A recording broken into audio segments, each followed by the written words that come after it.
भाई देखो, हम देहात के आदमी हैं, देहात के तरीके से बात करेंगे। जब मोदी योगी की सरकार आई तो बहुत लोगों ने कहा सरकार बहुत गलत बन गई। भाई योगी वो फिर पूछा क्यों गलत बन गई, बताया कि भैया सब गांव में घर कच्चे बने हैं, गांव में लोग पक्के मकानों में रहने नहीं पाते, बरसात में बहुत दिक्कत हो जाती। मोदी ने तुरंत ही मकान की व्यवस्था कर दी। गाँव के जितने लोग थे लगभग हमको लगता है 95% पक्के मकान बन चुके हैं, 5% बचे हैं। फिर रोने लगे खाना नहीं मिलता है, फिर राशन की व्यवस्था कर दी। फिर रोने लगे शौचालय नहीं है, उसकी व्यवस्था कर दी। फिर रोने लगे कि सिलेंडर नहीं मिला आज तक इतनी सरकारों में, फिर उसकी व्यवस्था कर दी। फिर बोले लाइट नहीं आती है ज़्यादा, उसकी व्यवस्था कर दी। फिर बोले रोडें ख़राब हैं, रोडें बनवा दी। बोले मेडिकल कॉलेज अपने यहाँ कम है, 5 उत्तर प्रदेश मेडिकल कॉलेज बनवा दिया। बोले एक्सप्रेसवे नहीं बने, 4 एक्सप्रेसवे बनवा दिया। बोले एयरपोर्ट कम है गरीब जनता के लिए, तो बढ़िया नए गरीब जनता के हिसाब से 5 एयरपोर्ट बनवा दिया, इंटरनेशनल एयरपोर्ट बन गया। बोले बच्चा स्कूल जाता है उसको कुछ नहीं मिलता, 1100 रुपया उसके खाते में आने लगे।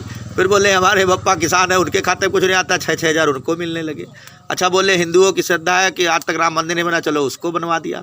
बोले 35 से हटा दो, धारा 370 हटा दो, उसको भी हटा दिया। फिर भी बोलते लोग काम नहीं हुआ। अरे पागल लोगों, मूर्ख, क्या काम चाहिए तुमको, कितना तो काम हो गया। फिर बहू बेटियाँ बोलने लगी कि जिधर से निकलो गुंडा बदमाश परेशान करते हैं, गुंडा बदमाशों को मार टुरवा के अंदर जेल में डलवा दिया, ये भी काम एक हो गया। अब इसके बाद कहने लगे कि बाबा के पास जाते बाबा चूतिया बनाते हैं, आधी बात सही बोलते हैं आधी गलत बोलते हैं, 5,000 के बजाय 11,000 रुपया मांगते हैं, उन सारे बाबाओं को जेल में डलवा दिया। फिर उसके बाद कहने लगे कि मुख्तार अंसारी अकीद अहमद बहुत परेशान करके इनको मरवा टुरवा के जेल में डलवा दिया। आखिर कौन सा काम करवा दे? योगी बाबा मोदी बाबा बोलते हैं जनता काम बताए, हम काम करवाते हैं। जो हमसे भूल चूक में रह गया है उसको बताओ, जो भी बताओ, तुमको कोई दिक्कत हो।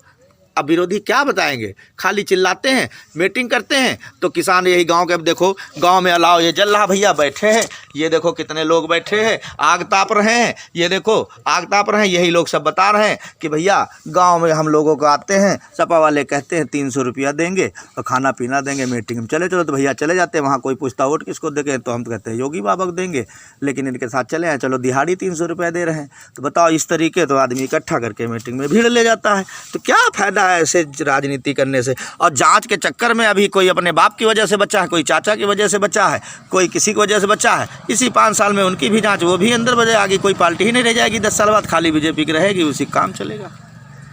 जय श्री राम।